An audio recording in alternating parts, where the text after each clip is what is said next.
दोस्तों नमस्कार। India debate में आप सबका स्वागत है। मैं हूं आशुतोष। अब पहले से स्वस्थ हूं, इसीलिए सहारा की लड़ाई को बड़ी मजबूती से लड़ने का मन कर रहा है और मैं आप सभी निवेशकों से यह अनुरोध कर रहा हूं कि हारिए न हिम्मत, विसारिए न प्रभु नाम। अभी न थके हैं, न झुके हैं, न डरे हैं। इसीलिए न थकना है, न झुकना है, न डरना है। आपको ये लड़ाई तो अंजाम तक लेके जाना है। मामला अभी जैसे देखिए कि मैं सुशांत और दिशा के मुद्दे को उठा रहा हूं, तो उसके पीछे भी यही कहानी है। सरकार चाहती है कि सब बात को चुप चुप तरीके से सबको ठंडे बस्ते में डाल दिया जाए। अब जो गुजर गया सो गुजर गया, कोई बात नहीं है। लेकिन जैसे ही सुशांत और दिशा की मृत्यु सिर्फ दो व्यक्ति की मृत्यु नहीं है, दो इंसान की मौत नहीं है, वो एक बहुत बड़े सिस्टमेटिक फेल्योर की एक पूरी जीती जागती कहानी है। इसीलिए मैं एक जिम्मेदार मीडिया संस्थान के नाते उस मुद्दे को उठा रहा हूं। ठीक उसी प्रकार से सहारा का मुद्दा सिर्फ एक कंपनी और उसके निवेशकों के बीच का मुद्दा नहीं है। सहारा का मुद्दा लाखों एम्प्लॉयमेंट से जुड़ा हुआ है, इनकम से जुड़ा हुआ है। सहारा का मुद्दा फाइनेंशियल बहुत बड़े फ्रॉड से जुड़ा हुआ है। सहारा का मुद्दा एक संवैधानिक तरीके से या कानून का संपूर्ण मखौल है। सहारा का मुद्दा कॉरपोरेट किस प्रकार से और रेगुलेटरी एजेंसी किस प्रकार से एक कंपनी को तबाह करती है, उससे भी जुड़ा है।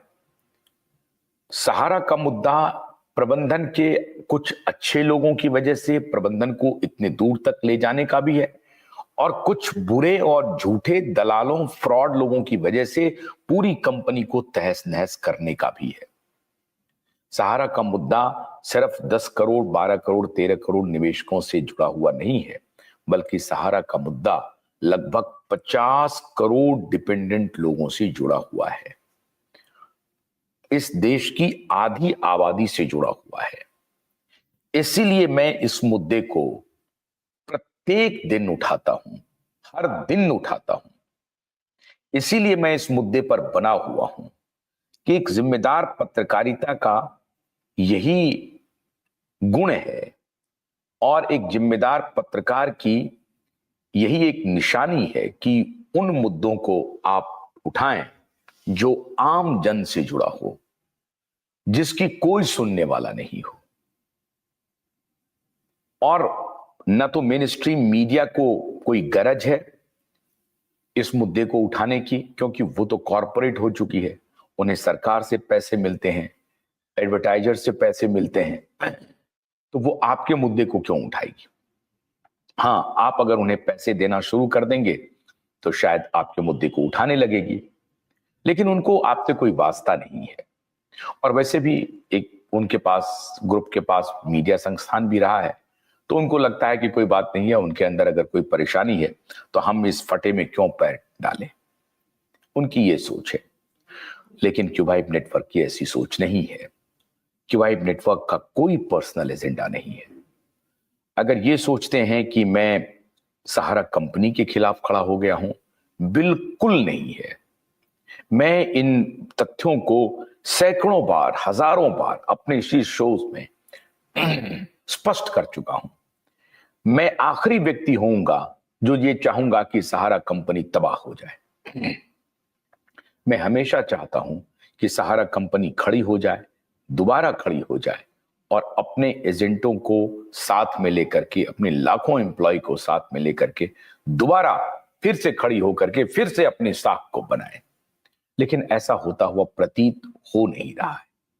इसलिए हमारी मजबूरी है कि ये जो बेईमानी है उसके खिलाफ खड़ा हूं। क्यों नहीं हो रहा है? कौन रोक रहा है? कैसे रोक रहा है? आज के दिन में सहारा के असल मालिक कौन है, यही पता नहीं है। अगर सहारा के असल मालिक कोई एक नहीं है, कलेक्टिव लीडरशिप है, तो वो कौन है कलेक्टिव लीडरशिप के लोग, कौन है? क्या सुब्रत रॉय सहारा के परिवार के लोग अब इसमें शामिल नहीं है? क्या जो पहले जो डायरेक्टर थे उनकी कोई भूमिका नहीं है?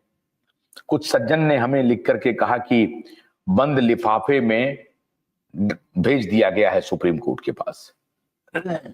लिफाफा बंद क्यों होना चाहिए साहब?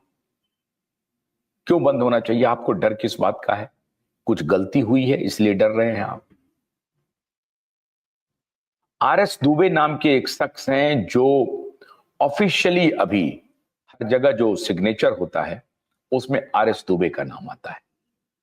कहा यह जा रहा है कि आरएस दुबे, अब मुझे पूरी जानकारी नहीं है कि आरएस दुबे शादीशुदा है या नहीं है। उससे ऐसा लगता है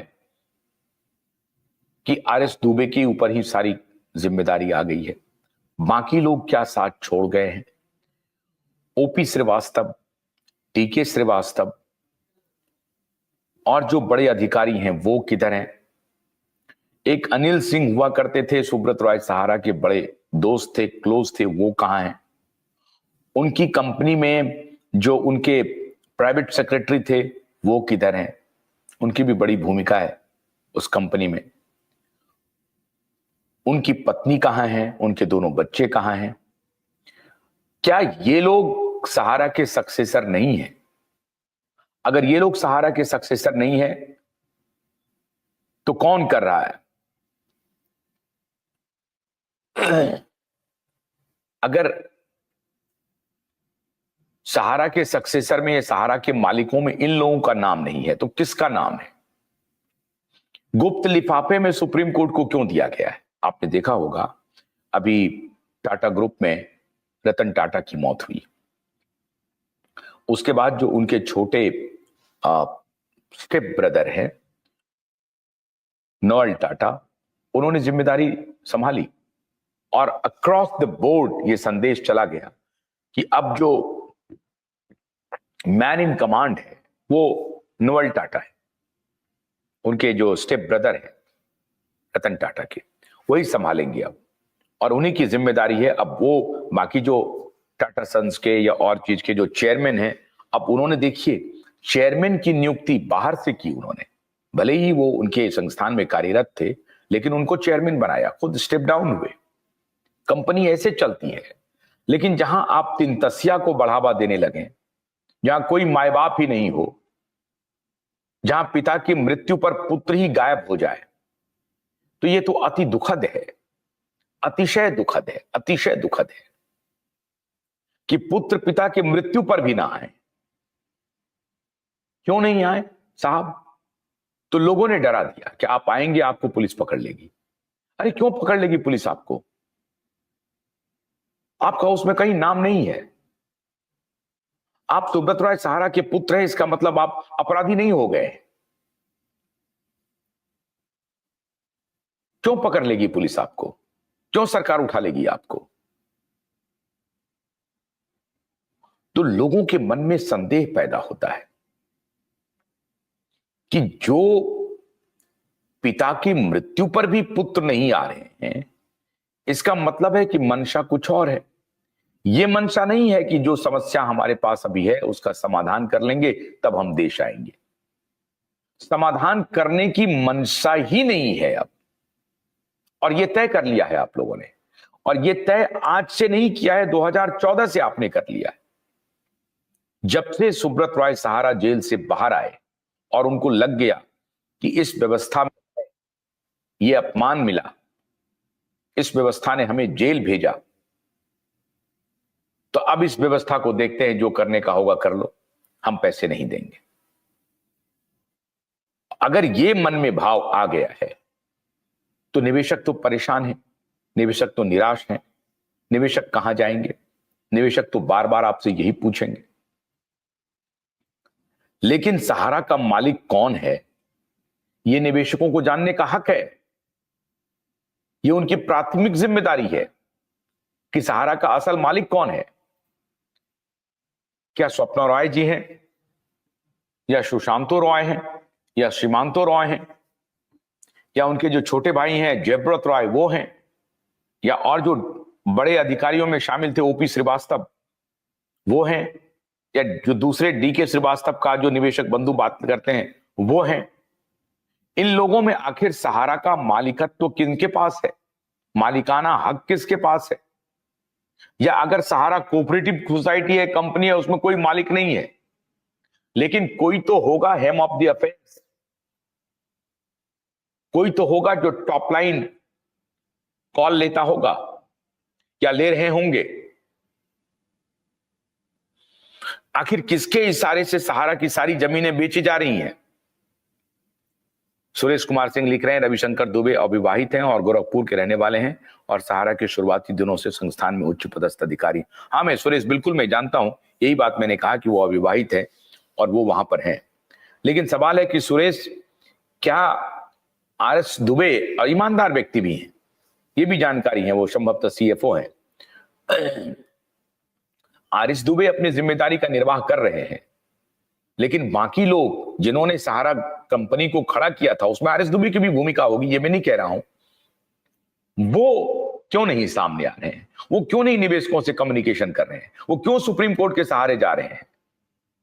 हर बात सुप्रीम कोर्ट पर टाल देना क्या अच्छी बात है?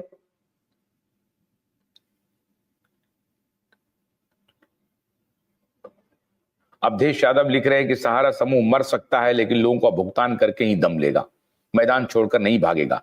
मैं चाहता हूं ये बात, मेरी अगर दिल से आप पूछें तो मेरी दिल की इच्छा यही है कि सहारा समूह बदनामी अपने माथे पर ना ले।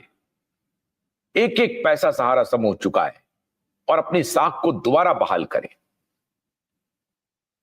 मैं बिल्कुल ये चाहता हूं अवधेश जी। कौन चाहेगा कि सहारा चुप हो जाए, चुप्पी लगा ले, कुछ ना बोले? लेकिन मैं प्रत्येक दिन जब निवेशकों से बात करता हूं, निवेशकों की पीड़ा सुनता हूं, तो रहा नहीं जाता है। और इसीलिए मैं हर दिन आकर के, हर दिन विदाउट फेल मैं इस मुद्दे पर बना हुआ हूं। मेरे पास मुद्दों की कमी नहीं है, मैं सारे मुद्दे उठा सकता हूं, लेकिन आपके मुद्दे से जुड़ा हुआ हूं, इसलिए आपके मुद्दे को उठा रहा हूं बार बार आकर के। आज अगर सहारा का मालिक कोई नहीं है तो क्यों नहीं है? सहारा प्रबंधन को यह बात स्पष्ट करनी चाहिए। सहारा प्रमुख ने ऐसा क्या घोटाला किया था कि आज का मैनेजमेंट उसकी जिम्मेदारी लेने से बच रहा है? यहां तक कि मलाई चाटने वाले बीवी बच्चे भी किनारा कर रहे हैं। अब ये तो मुझे नहीं मालूम है, ये तो आप कह सकते हैं। आरसी पाल देहरादून से हैं, ज्वाइन कर रहे हैं, क्या कहना चाहते हैं? नया अपडेट तो यही है साहब कि अभी तक 1500 करोड़ रुपए का भुगतान हुआ है पोर्टल से, और पोर्टल में तो आपको बार बार